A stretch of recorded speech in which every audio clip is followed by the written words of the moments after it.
ദേശീയ games football സ്വർണ്ണ സ്വപ്നങ്ങളിലേക്ക് യുവതാരങ്ങളുമായി കേരളം. അനിശ്ചിതത്വത്തിനൊടുവിൽ തെരഞ്ഞെടുത്ത 22 പേരുമായി ചൊവ്വാഴ്ച കൽപ്പറ്റ MG ജിനാചന്ദ്രൻ ജില്ലാ സ്റ്റേഡിയത്തിൽ ടീം പരിശീലനം ആരംഭിക്കും.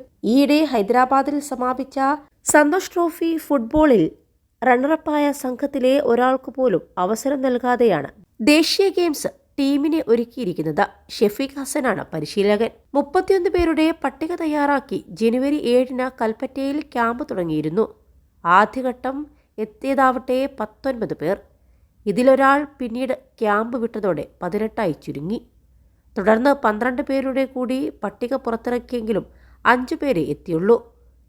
15 പേരെ ഉൾപ്പെടുത്തിയുള്ള മൂന്നാം പട്ടികയും ചേർത്താണ് 22-അംഗ ടീമിനെ തിരഞ്ഞെടുത്തിരിക്കുന്നത്.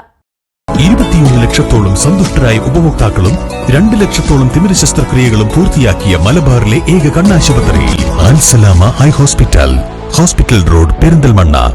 ക്യാപ്റ്റൻ ആരെന്ന് പ്രഖ്യാപിച്ചിട്ടില്ല. സംസ്ഥാന സീനിയർ ഫുട്ബോളിലെ പ്രകടനം കണക്കിലെടുത്താണ് ദേശീയ ഗെയിംസ് ക്യാമ്പിലേക്ക് താരങ്ങളെ വിളിച്ചത്. നിലവിലെ സംഘത്തിലെ ഡിഫൻഡർ അജയ് അലക്സും മിഡ്ഫീൽഡർ വിജേഷ് ടി ബാലനും മാത്രമാണ് സന്തോഷ് ട്രോഫിയിൽ കളിച്ചത്. അജയ് 2022-ലെ ചാമ്പ്യൻ ടീമിലെ അംഗമായിരുന്നു. വിജേഷ് ദക്ഷിണ മേഖല യോഗ്യതാ റൗണ്ടിലും ഇറങ്ങി.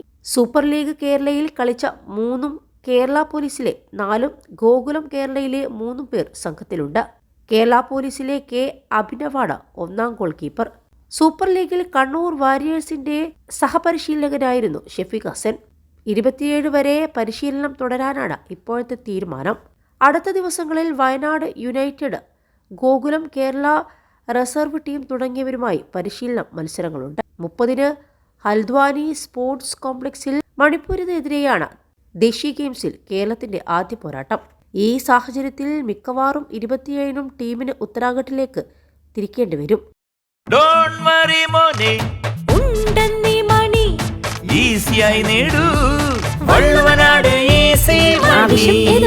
പണം ഞങ്ങൾ തരും. 1997-ൽ ബംഗളൂരുവിൽ നടന്ന ദേശീയ ഗെയിംസിലാണ് കേരളം അവസാനമായി സ്വർണമണിഞ്ഞത്. 2022-ലെ ഗുജറാത്ത് ഗെയിംസിൽ വെള്ളി നേടിയപ്പോൾ പിറ്റേ വർഷം ഗോവയിൽ വെങ്കലമായിരുന്നു നേടിയത്.